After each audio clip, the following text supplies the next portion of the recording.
I have some listener mail at the end of today's show that I forgot to mention as the show started. So just a heads up there. And also, I think there might be a little confusion as the show starts. I say this is the first episode of January 2026. Obviously, this is the second episode. So if you just bear with me over that one mistake, I appreciate it. Let's get things kicked off.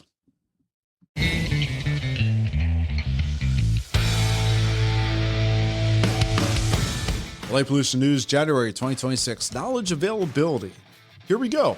Another Light Pollution News is about to kick off. This episode, I'm joined by Princia's Rushil, Kukreja, Circadian Rhythm researcher Randy Nelson, and electrical engineer Scott Lind. Can light pollution influence levels of CO2? A new study looks at how light pollution affects plants' ability to process gases. And what proof do we have that birds are affected by light at night? Well, quite a bit, and we have two new studies that appear to show that. Oh, and did you hear Palo Alto has a new ordinance, but is it too much? Let's kick off the second show of 2026. The new Light Pollution News begins right now.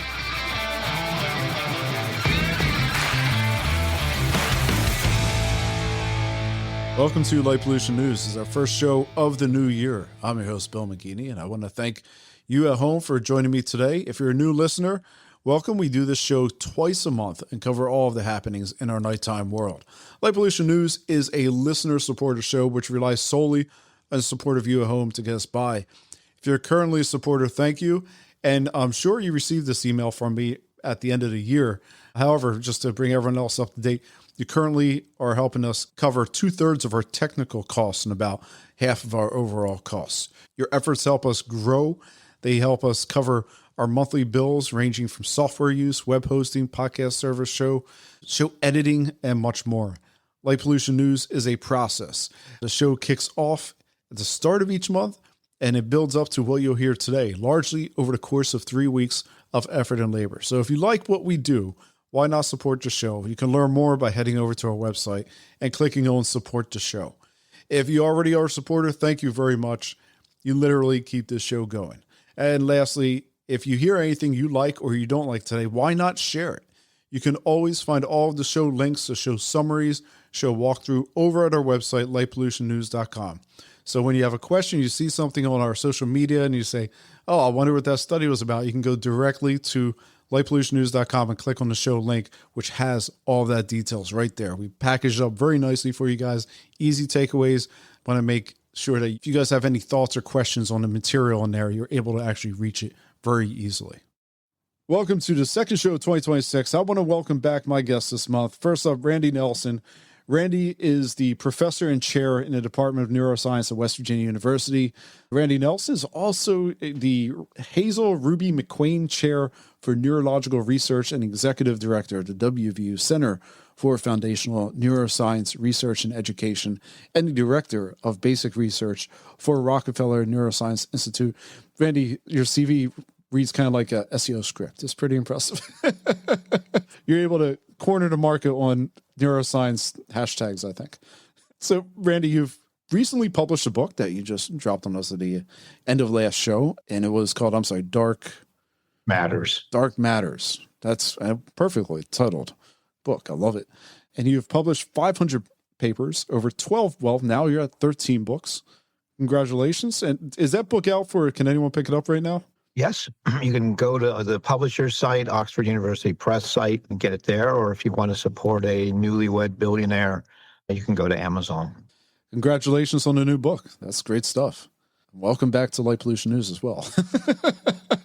I'm glad to be included. Thank you. And we're very glad you're here. Next up, I want to welcome back Scott Lind. And Scott, you are an electrical engineer with over 35 years of experience. You've done sustainable and reliable electrical systems for pretty much everyone, commercial, industrial, public facilities. You have Redshift Electric, which is a nonprofit that you go and try and install responsible lighting fixtures and provide a good setup for individuals who are looking to have a positive nighttime experience, which is great. You just talked about parks last time, I believe, and different areas. There's one thing I was questioning, though. You're a professional engineer in Alaska and Wisconsin. Does Alaska just come with it? Do you just get the certification? Alaska's like the freebie? What? Alaska. Tell me Alaska. Yeah, it's a 2-for-1. I'm semi-retired. So one time I was licensed in 14 states, and I let all of them lapse when I retired, mostly retired 5 years ago. But I kept Wisconsin because that's where I live. And then when I came back to work part-time, they needed an Alaska PE for a project for the company I'm working for. And since I had the license before, but I mean, if you've not been to Alaska, I hope you all been to Alaska. If you've not been to Alaska, you need to add it to your list, because if you like remote, which I do, it's unbelievable. I mean, if I had not been married when we were there for a month 15 years ago, I would not have come home. I would have sold the house, quit my job, and stayed there because it was that mesmerizing for me. So yeah, when they asked me, would you get your Alaska license back? I said, absolutely, I'll get my license back. So yeah. It's such an amazing place. Where was that, Anchorage or Fairbanks or? Well, we spent 2 weeks in Denali and 2 weeks in Wrangell St. Elias National Park. Oh, so man. It was backpacking. Yeah. Wrangell St. Elias, getting dropped off by a plane and, picked up later. Yes, so, yeah. I did the same thing a few years back. I love Wrangell St. Elias. Just in an imaginary place. It's almost not real. It is. I mean, it really is. And then, the Canadian side right across the border is equal in size, I think, to Wrangell. So if you put those two together, I mean, it's astonishing. 26 million acres of wilderness. I mean, it's astonishing. Glaciers. Yeah, glaciers and yeah. Well, our third guest this month is the youngest member of the show, but also probably someone with the most experience when it comes to advocacy and talking about, these topics with people face to face. Mr. Rushil Kukreja. Rushil, you're finishing up Thomas Jefferson High School for Science and Technology. Congratulations. You founded and you lead Princia. First off, Princia, which is a really cool concept. Tell me a little bit about it. Yeah, first of all, thank you for having me on the show. And for Princia, that was initially a few years ago, I first found out about light pollution, and I realized how enormous of an environmental problem it was and how little people were actually talking about it, especially students and in terms of education. People just weren't learning at all about light pollution. And so I realized that there was a huge gap here. And so I essentially created Princia to start addressing that gap. And so what we do is we have hundreds of volunteers globally who work together to kind of increase awareness of light pollution, advocate with policymakers for stricter regulations, conduct even research on various impacts of light pollution. And so a lot of these different efforts that kind of work together to help address the issue from a youth perspective as well. Where did that name come from, Princia? Yeah, so it's partially from the word princeps, which is Latin for first or chief. And also it's kind of a reference to Newton's Principia, which was his book that essentially were the foundational principles that he made. And so it's kind of a combination of both. And I thought it was a nice name, so.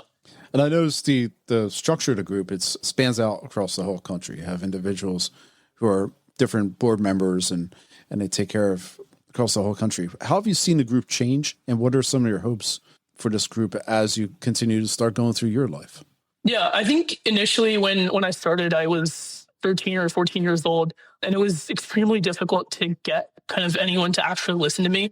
I started kind of caring about light pollution before I even formed Princia. And at that time, it was getting the actual policymakers to do something about an issue was very difficult because I didn't really have any credibility at all. And I was just this teenager who cared about an environmental issue. But I think since then we've grown quite a lot, and we've expanded to have these teams across multiple states and countries, as you mentioned. And so that has really helped us in order to actually have a voice and be able to actually kind of advocate for more tangible change with these lawmakers. And in terms of the future, my hope is, to just keep building these partnerships with city councils, with schools, so that youth voices can also influence lighting policy and just environmental policy more generally.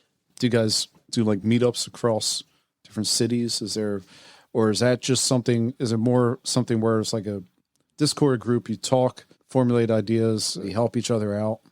Yeah, a lot of the kind of communication and organizational aspects are done virtually, just because there's so much distance between where everyone is, and so a lot of the brainstorming and stuff happens just through a Discord channel actually.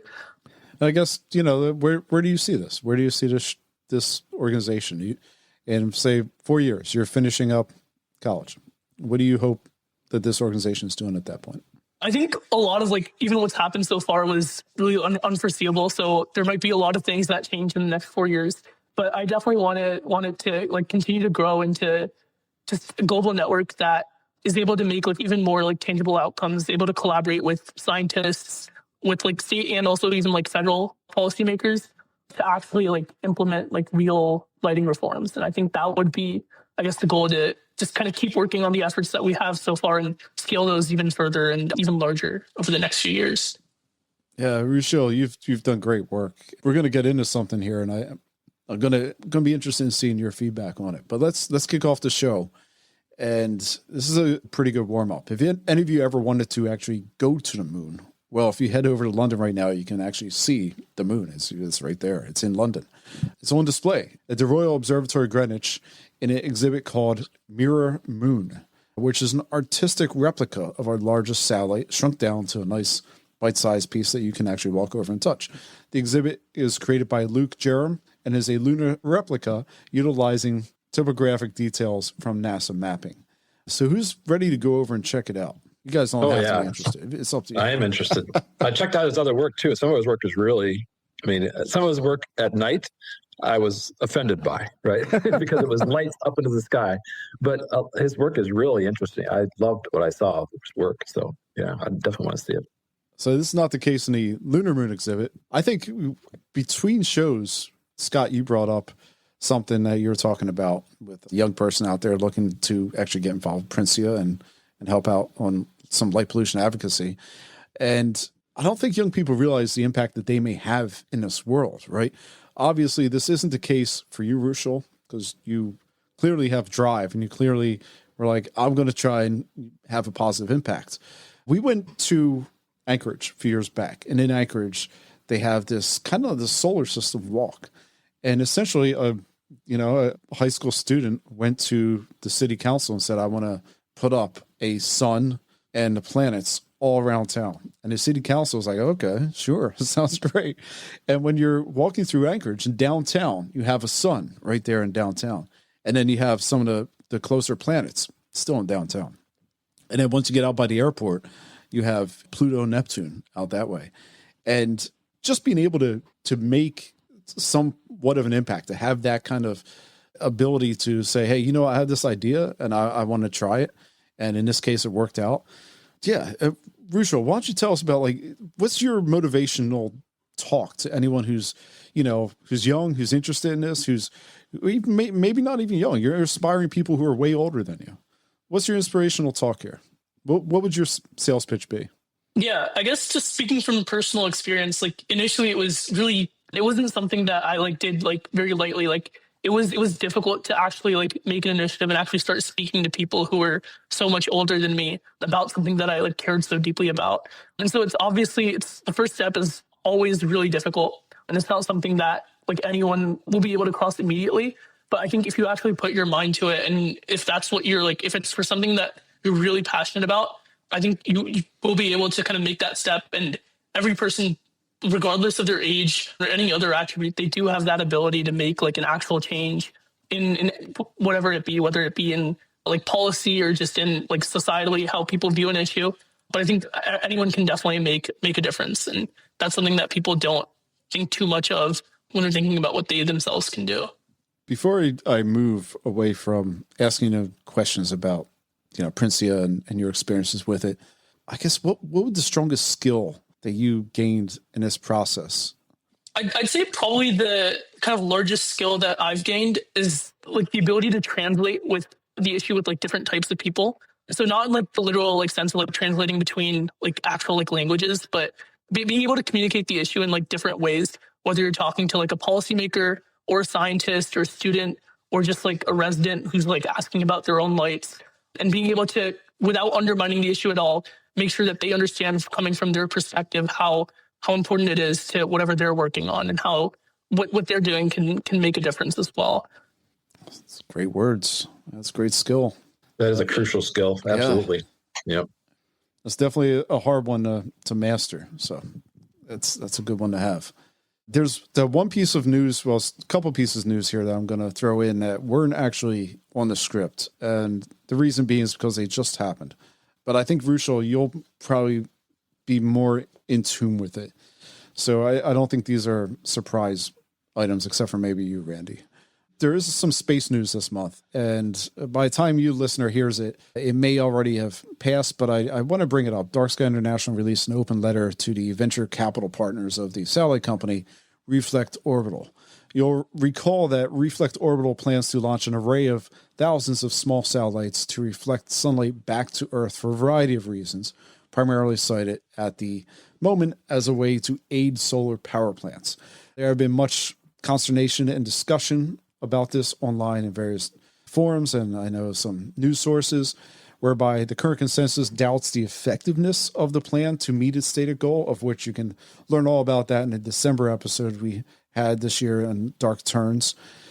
The letter from Dark Sky urged Reflect Orbital to open into discussion to identify and mitigate environmental impacts from its plan. It asked Reflect Orbital to pause in the development of the mirrors until an environmental assessment is completed, and it also asked the company and its venture backers to enter into discussions with the International Astronomical Union and Dark Sky International itself. One thing that will be determined by the time the show airs is the reception of the FCC plan to overhaul the rules for orbiting objects, which is kind of going concurrently as the Reflect Orbital story is running. The new rule, space modernization for the 21st century, could have dramatic impacts on the future of the burgeoning space economy. The main changes include a new, faster approval process for space projects meeting the ironically named bright line criteria and limiting open comments to 1 to 2 weeks. This policy appears in line with a business-first posturing to ensure U.S. dominance in the space sector. This plan of Reflect Orbital, Rushil, have you been paying attention to this? Yeah, I actually just saw the post from Dark Sky International that you're referring to this morning, and I found that quite interesting. I think if you look at like Reflect Orbital's like original intentions, it's to like support renewable energy, and I think the intentions are quite good, but I think there are like considerations about light pollution that they haven't really looked into as much, and that they should definitely, hopefully they'll kind of look into Dark Sky International's letter and actually like do something about that to address those concerns. See, I'm just curious. And this is just a random question. It's not, there's no expertise behind this question. Do you think that from what you've seen, Reflect Orbital, there's a serious threat here, or do you just think it's, hey, these guys are getting venture money. They're going to run with it as long as they have the venture money. That's what's keeping them going. But this probably isn't going to work out. I think definitely like any kind of plan to do something at such a large scale should be, I guess it should be like considered deeply, and it shouldn't be just like ignored because it might not happen. I think especially like in the recent like past 5 years, there's been a rapid like proliferation of satellites that have been deployed, and those have also contributed to the light pollution problem. And so I think similarly, like we should like also look into the like Reflect Orbital's kind of goal and assume that they will be successful, and what implications that may have, and how we can help to kind of address or mitigate some of those concerns. Scott, I see you over there scratching your chin. Well, it's like, I've read a little bit about what they're proposing to do, and I don't have the answer to your question either, whether this is going to turn out to be something that's real or not. But I think Rushil made a great point. It has the potential to be very bad in some ways. So that's something you should do very carefully when you're going to launch it into space, right? It's bad enough when we do something here on Earth that is hard to undo. But when you put it into space to try and undo it later would be incredibly difficult, I would have to imagine, if the impacts are unexpected or if they're as expected negative by parties that expect it to be negative. So yeah, I think due diligence in the extreme would be the responsible course of action for anybody who's working on that project. Yeah, I don't think you're going to get that with the fast track system that's coming up with the FCC. Well, that's another angle, right? The regulatory angle is always one angle. And in fact, in terms of light pollution, for many, many, many years, I did nothing with ordinances because my belief was that enough through education and understanding the negative impacts that I could persuade enough people to do the right thing. And it's only in the last year that I've started to assist communities in creating ordinances, because I realized that because of the longevity of LED sources, that so many things were being installed now that are going to last for a decade and have very negative consequences, that I felt it was now time for me finally to accept the fact that regulation was going to have to be part of the solution. And so I think while regulation could help blunt some of the problems that might happen with this type of project. I think addressing the people that are building it and that are engineering it, engineers are charged as an engineer, first and foremost, is to protect public health and safety. That's the first priority we're supposed to have. So if you're an engineer working on this project, whether you're a licensed professional engineer or not, that should be your first thought. And so I hope that something like that when it's pointed out to them that there's potentially negative consequences to the work they're doing, that they'll consider that. I'm with you on the trying to avoid regulation where possible, because I don't think that it's kind of a hammer that it seems to be, in my mind, should be a tool of last resort. This segues nicely into going into the story from California. Anyone who's advocated for ordinances will probably be interested, or maybe they had their eyes drawn to this one. Over the past couple months in November and December, in the heart of Silicon Valley, Palo Alto, the city council was weighing passage of a beefier lighting ordinance. At the heart of it, the community was aligning itself with its neighboring communities, including Brisbane, Cupertino, Portola Valley, and Woodside. Here's a rundown of the ordinance, which apparently passed on December 8th. I will note that in the December 8th meeting, the environment, specifically birds, were center stage. It was the birders who were the ones who showed up and really made their voice known. There is a lighting curfew that takes place beginning at 11 p.m. However, that simply means a lighting curfew for fixed lighting.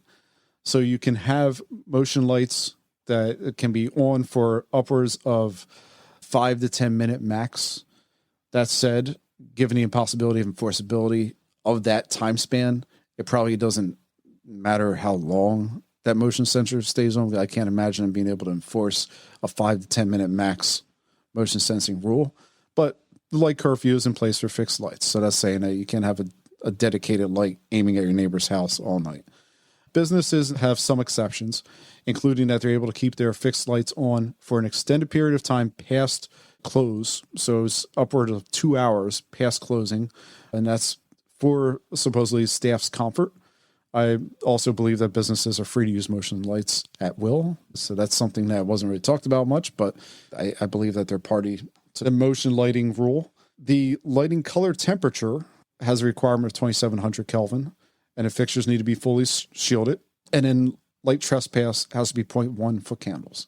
That's the overall gist. I will say that one of the major culprits from the hearing appears to be the city's own street lights, which are white and appear to be quite intrusive, and of which the city, in a typical municipal fashion, is punting on and they're not doing anything with. Various questions about the legitimacy of the basis of the ordinance were also raised. And here are some of those concerns. Here's just different topics that came up in that. What studies say that people sleep better in the dark? What proof do you have that animals operate better in the dark? What proof do you have that birds get confused by light and run into things? To which I point out that birds tend not to fly into things at night. Not sure where you get that idea, but the point taken for lack of a clear message. A misunderstanding or profound lack of comprehension through the concept of a motion sensing light. I'm perpetually dumbfounded at how in the 21st century, we still don't understand the value of motion sensing lights. And it doesn't seem to be something that is grasped in any of these conversations we have. My personal favorite, the dreaded scare tactic of the unfound claims of higher crime rates at night versus daytime. And of course, treating light as a mystical power that eradicates criminals in big puffs of smoke once the light turns on. And this was even the case when presented with some claims that Palo Alto is one of the top 5 safest cities in America. Certain journalists and community members believe that in a responsibly lit community, the end was nigh.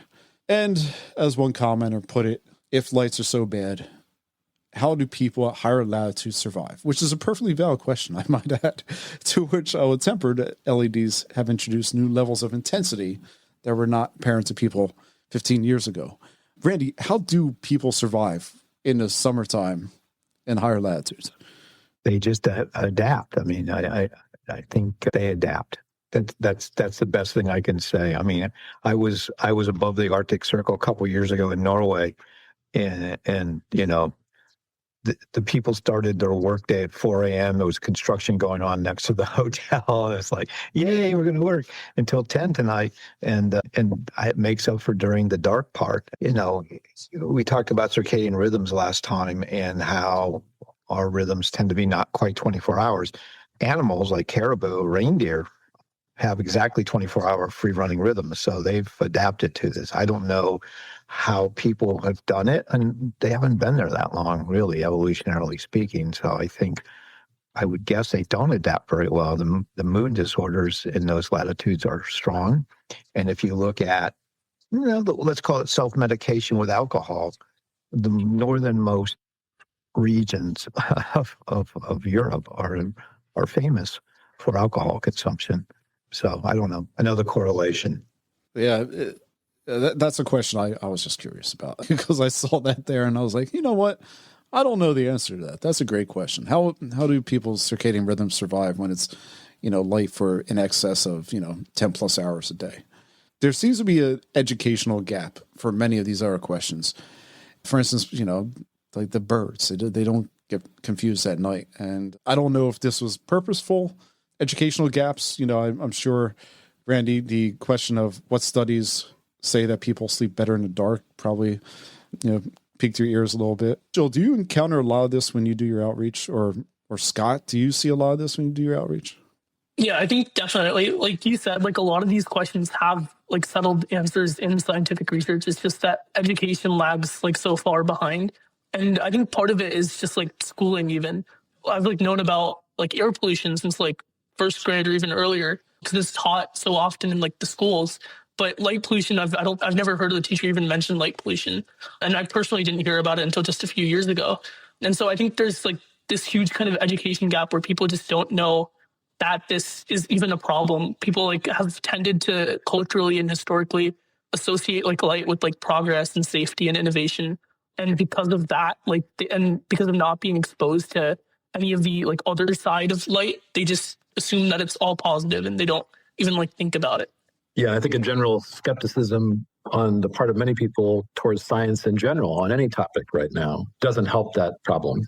It's a lot about just not knowing, not being exposed to it, but then even when exposed to it, choosing to believe it's not valid for whatever reason, right? Yeah, but I do think, I want to go back to your thing you mentioned to Rushil earlier, Bill, and that is that where your organization could be in 4 years. I really do feel like all of us, light pollution news, anybody working in this field right now is working in this field at the optimum time because the research has accumulated to the point now where that sense of, it's 2 or 3 studies, right? No, it's not 2 or 3 studies. It's dozens and dozens and dozens of well-done studies, first of all.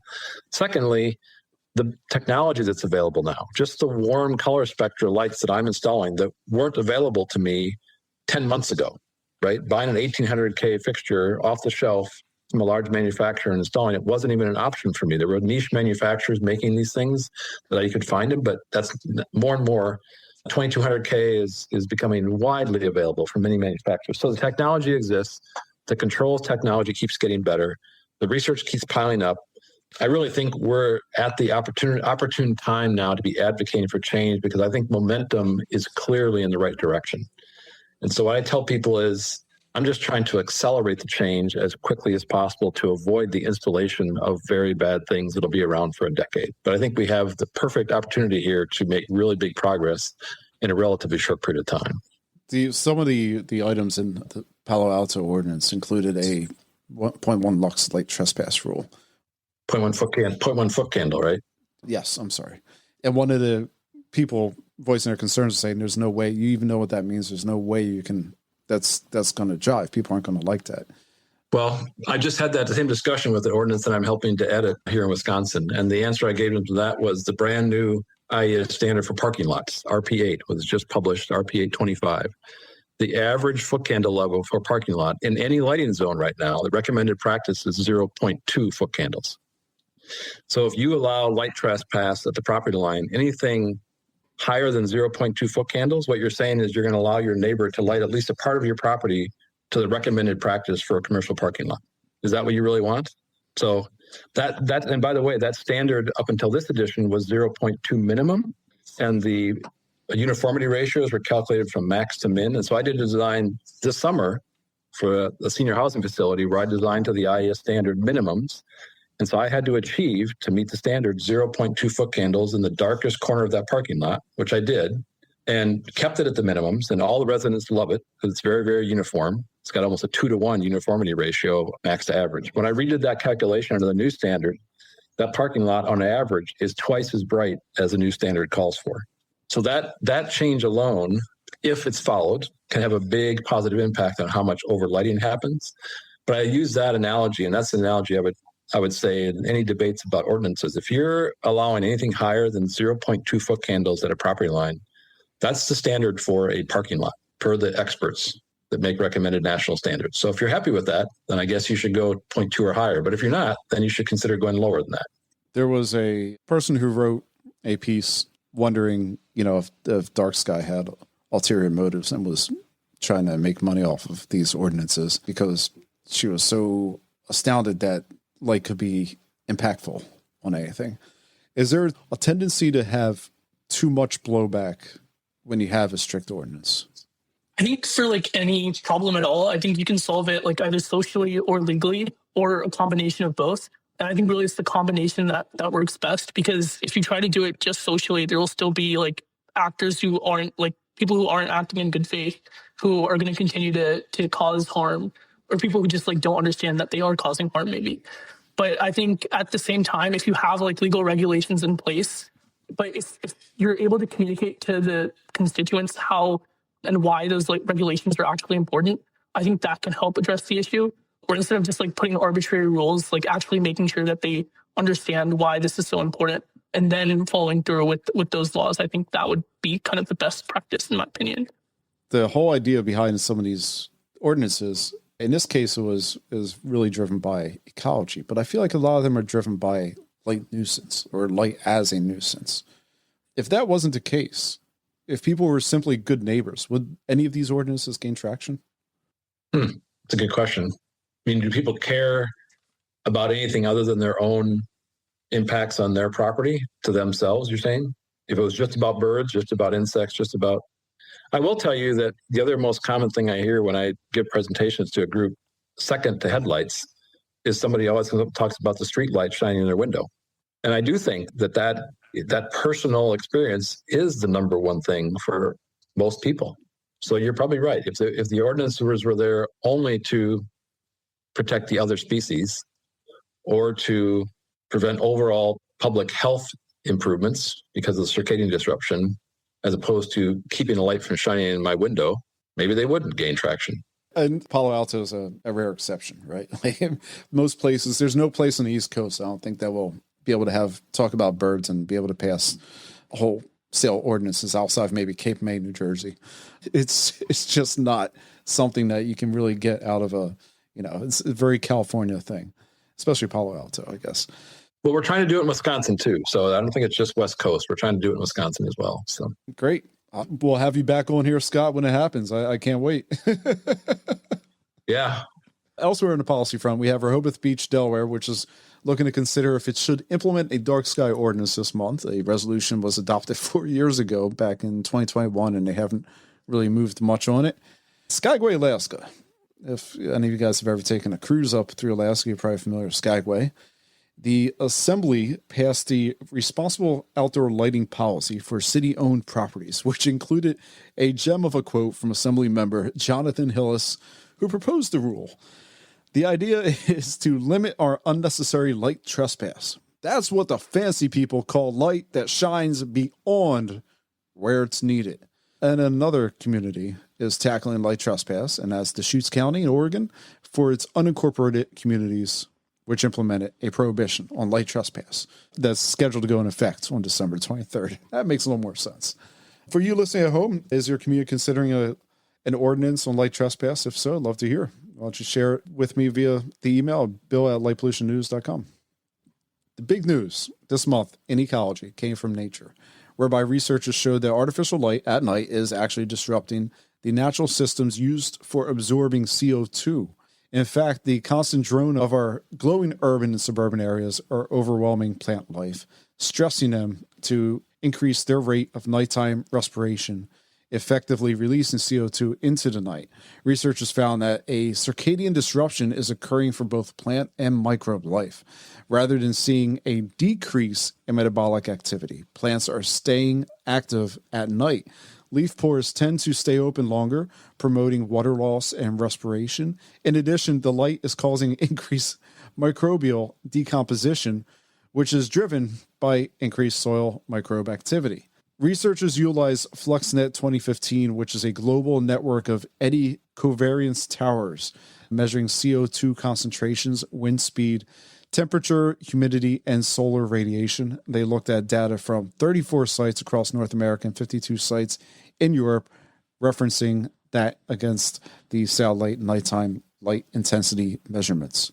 Elsewhere in the world of ecology, a team from BMC Environmental Science looked at the European dung beetle. They set up an experimental design utilizing 4 treatments, one of complete darkness, one with 2,500 stars projected onto a ceiling, one where the Milky Way and the full night sky is present, and one with a single light bulb. They asked if these beetles utilize celestial navigation methods as seen in the African dung beetle. To that end, the researchers found no association between the movement and light, and rather the association they uncovered ended up in movement velocities between darkness and light, with the beetle navigating most succinctly when artificial light or the Milky Way were present. Researchers from Delhi put forth a paper in the Scientific Reports that assessed how to mitigate some of the effects of light pollution on Indian house crows. And it appears that a simple fix may be turn off the streetlights between midnight and 2 a.m., although an alternative, which utilized melatonin injections, worked to fully protect the birds. However, I'm not sure how many of you guys at home, how many of you guys here on this call are up for the tour of going out on a nightly basis and injecting birds with melatonin. Apparently, when taken, melatonin offset some of the negative effects of 24/7 lit environment. Hence my last question there, Randy, and when it came last episode, that was where I was deriving it from. Each bird is different, of course, but the artificial light tends to affect most birds.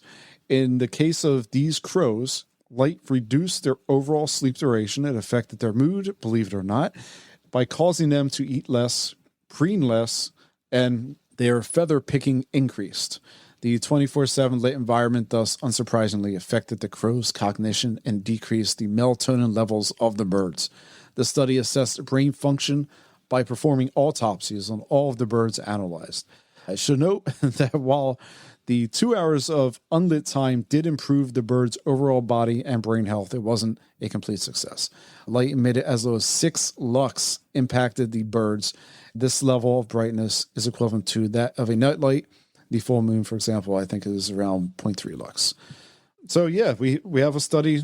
All we need to do is go out and chase down these birds, inject them melatonin, and they're good to go. A similar study was undertaken in the proceedings of the Indian National Science Academy, whereby one of the authors from the previous study, Sanjay Kumar Bhardwaj, joined a separate team to look at how dim nighttime lighting affected zebra finches. They found similar results for zebra finches, indicating that yes, dim artificial light at night, that of 5 lux, had an impact on the bird's metabolism and feeding habits, in addition to their sleep habits. However, this impact could be reduced simply by returning the bird to a habitat absent of light. And then here's an interesting one from BMC Environmental Science. Researchers assessed the impact of artificial light at night on salt marsh crabs. Overall, artificial light appeared to work as an amplifier for baby crab settlements. For you at home who may not be aware, the baby crabs in the study had yet to metamorph into small crabs. The artificial light intensity in this study was 11 lux. Researchers found that there were 6 times as many crabs in artificial lit areas under a full moon than in the control. And in addition, though this was not statistically significant anecdotally, these early settler crabs were found only under artificial light during new and waning moons. And then lastly, we have a little discussion in the way of bats. From the science of the total environment, researchers found that bats go out of their way to avoid streetlights and paved areas, which appears to confirm current research. A team of German researchers tracked bat movements, finding that bats consistently went out of their way to fly farther to avoid streetlights, citing bat movements toward the streetlight ridden route only 10% of the time. Streetlight intensity and or density also played a factor in bat navigational patterns. Rather, bats opted for areas that traditionally received less light, including waterways. It should be noted that bats also largely avoided flying over paved areas. Areas that held 50% impervious surfaces had a 90% reduction in usage probability. The study looked at 70 tagged greater mouse-eared bats as they navigate the nights of Ettenheim, Kala, and Kunitz. Rushil, we have more evidence for the impact on the natural environment. I don't know. Does anyone really care about the impact on the natural environment? I see Randy over there shaking his head. I mean, we are so hosed based on that Nature paper. Sorry, Rushil. Sorry we screwed up the planet for you. But if we're affecting with light at night how plants release carbon dioxide, we are hosed. It's going to take a long time for policymakers to say, oh, this is bad. Yeah, but this is bad. I read that and went, holy moly, this is bad. This is worse than climate change. This is what we breathe change. I don't feel as pessimistic as you do, only because of the fact, like I said a few minutes ago, I think because the technology is now available, it wasn't available. And because the knowledge is more available now, these research studies do exist that didn't exist 5 years ago. And we're just at the cusp now of starting to replace first generation LEDs. Mm-hmm. So we still have a small fleet of non-LED exterior lighting that's left, but we also have a huge fleet of old installed LEDs. And so I think we have the option now of making much better choices, lower light levels, off more, different color spectra, and we can have an impact in a positive way in these things that we couldn't have had even 3 years ago. So I feel much more optimistic than that, I guess. Yeah, I was going to say, I definitely agree with that. I think it definitely is a challenge to kind of get people to care about like the ecological effects too. But I think, again, like relating that back to the human health aspect and showing people how like the fact that light pollution is a climate issue actually is tied to like the air that we breathe. I think that does play a role because a lot of people, when they see like the direct impact on themselves, that could help them kind of actually like hone in and understand the impacts of light pollution. Let's hope. Yeah, let's hope. I mean that Palo Alto ordinance, the questions that came up were not heartening, to say the least. Mm-hmm. I don't think that represents a majority, though. I think those people are a minority, not a majority, quite honestly, Bill. But they're a vocal minority. You know, honestly, I've had the experience multiple times now talking to lighting engineers, lighting designers, who when I talk to them about the incredible sky brightness impact of the blue LEDs, you know, even 3,000 Kelvin LEDs, which I myself thought was best practice 2 years ago, 3 years ago, and now I know better. I've literally seen eyes get big from people that work in this industry and do design. So it really is an educational piece first and foremost. And that's what Rushil's here to do. Yep. Why don't we finish up today with this piece from the British Psychological Society, an interview with Chris Barnes of the University of Derby. Barnes, among other things, talks about how nighttime makes him feel. And I think anyone who's spent time in a backcountry might have this understanding. Barnes speaks to the sensory experience, which often involves cool breezes and dew. He also mentions that there's a sense of solitude at night, whereby you hear nature, including, in his case, foxes, owls, and badgers. I'm curious about you guys. Do you guys go out at night? I know that some of you here do. Is there something different? Is there something sensory different about it? 100% different. Yeah, I mean, I do go out a lot at night, and that's what these night hikes that the folks in our group, my wife and Susan, lead these night hikes, and that's all what it's about, is to experience the world with your different senses, right? I mean, you can't see like you can during the day, the hearing, you know, temperature, all those things. Yeah. For these night hikes, how many people does she usually get? That's the most popular. We have to cut it off. That's the most popular activity we do as a friends group. And so, you know, it's easy to get 25 or 30 people, and we cut it off at that because we want it to be quiet. We don't want it to be a loud activity. And so we've got more scheduled for this year, and And I think the problem we're going to have is finding enough people to lead them as opposed to people to attend them. That is by far the most popular activity we do, is these night hikes. And do you guys use, I guess, red light, or does he use white light? How does it work? No white light. So we've intentionally chosen trails in the state park, and there's a trail in another large nature preserve that are level and have minimal. She goes out ahead of time and checks for low-hanging branches, that kind of thing. So we make it as safe as possible without any light whatsoever. And then only use, if necessary, red lights. And we provide tape to cover anybody who brings a white flashlight to cover it over. But the intent is for there to be no light whatsoever. So let people's eyes get acclimated to the dark. And I'm curious, in this case, have you heard their feedback of like what their experience was? Were any of them scared in the beginning? There certainly are. Oh, yeah. There were certain people who they wouldn't be exceptionally scared, but they were nervous, right? They wanted to turn, as soon as they got out of the car, they wanted to turn their flashlight on immediately. That's the first thing. So yeah, it's definitely a sense of skittishness because they've never done it before. And that's the most common thing, is I've never done this before. I think it's a powerful tool. I don't lead them. I do installation of light fixtures, but the people that lead them come back with great reports about how people have responded to it. So I think that's a really powerful tool.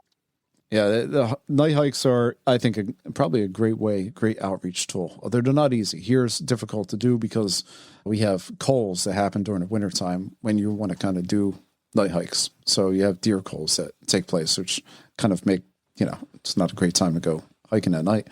But it's good to hear. So before we end this episode, why don't we see where you can find the guests and see what they're doing? Scott, where can people find about you, about Redshift, about everything that you're working on up there in Wisconsin? Yeah, I think the best place to go is the nonprofit website we have, which is 4, darkskies.org. And that's where I try and put all the resources to make resources available for people to take action on this. That's the goal of our organization, is to take action.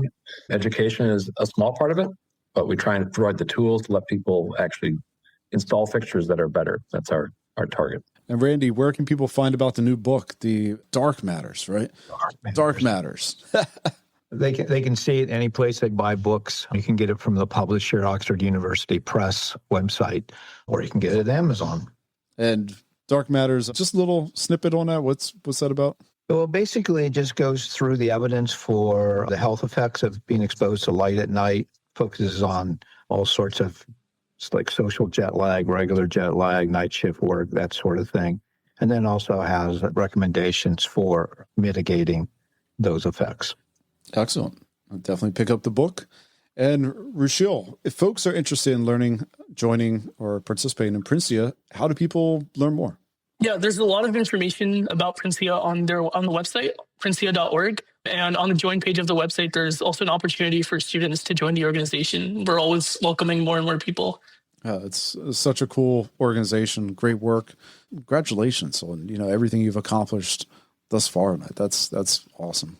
Thank you so much. I want to thank my guests one more time. I want to thank you at home for staying with us. As a reminder, Light Pollution News is a listener-supported show, which means we solely survive on the generosity of you at home to help us grow the show. And to that point, if you found something in today's show that you found particularly helpful or impactful, why not share it with those in your community who may be able to benefit from listening to it? And thank you once more to Laura Taylor and Emily Byers for their generosity of time in helping us with our social media work. Once more, thank you for joining me. I'm your host, Bill McGinney, reminding you to only shine the light where it's needed. I have a listener message here from Fred Broadwell. Fred reached out because he had some comments he wanted to make on some of his experiences in trying to work with creating a responsible lighting ordinance or some kind of responsible lighting community in his North Carolina town. And here's what he wrote over. Our struggle began in 2020 when the city converted all of our streetlights to LED. Everyone supported the energy savings, but there was no warning or process, and they chose white color spectrum. At the time, I was president of our neighborhood association. Our area is an historic district, and houses are close to the street. Suddenly, the neighborhood looked like a prison yard, and light trespass in windows was a problem. My wife was furious, which is never good. Neighbors citywide got very upset and yelled at the city council and city staff. The solution was to put shields on some lights, by request to block some of the trespass. And there was also a process to turn some of the lights off. which involved signatures from neighbors and sign off from the police department. It was very divisive on a block-by-block basis. Note that most of our lights are 50 watt, but some of them are very bright 150 watt for supposedly high crime areas. As a result of the turmoil, I researched what was going on nationally and reached out to allies across the city and to Dark Sky International. Eventually, after finding no traction for legal action, my goal was to find a consultant to do the study for us and to point out best practices. It took forever, with many dead ends, but we finally found Clanton Associates, which we had Nancy Clanton on the previous show. Nice people who we think we could do a good job. We formed a committee, including an industry lighting rep, astronomers, and bird ecology people. I met several city council members and county commissioners, and they are on board with some great enthusiasm. Two problems I see, however.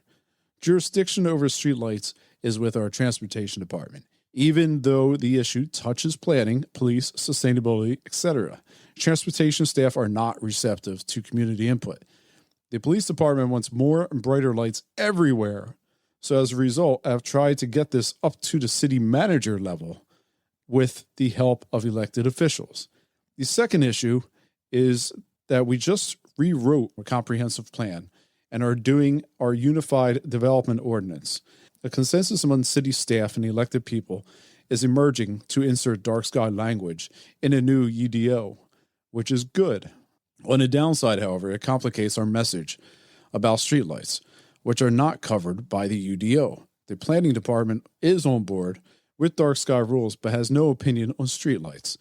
If we had a perfect UDO, which could rein in most new bad lighting, commercial and residential, we would still have legacy lights grandfathered in, and the bad streetlights. The enforcement of the UDO may be spotty. How do we address all of these different angles? I remain focused on just streetlights and hope we can hire Clanton. When you say that streetlights are less important than other sources, are you thinking about things like a huge car dealership parking lots that are extremely bright? Do you believe that the overall sky glow is more important than localized bright lights near houses where people live and want to see the stars? It seems like we have both issues to address. Keep up your good work. Thank goodness addressing light pollution is gaining traction, and warm lighting technology is here to help. This is Fred Broadwell. Thank you, Fred, for your feedback. And I actually referenced a prior contacts regarding some help in their community. And that was, if you check out our Why It's So Bright at Night, the Norfolk people who are trying to fix the lighting in Norfolk, they're a great resource, great people to reach out to, and they have a great story to tell on their own end. So I highly recommend anyone at home who's not familiar with that, take a listen to our Why It's So Bright at Night with the Norfolk folks who work to change the lighting situation down there. Thank you again, Fred. And if you at home have any comments, thoughts on this letter here, please feel free to write in, bill@lightpollutionnews.com, or you can text the show via the text link in the show notes.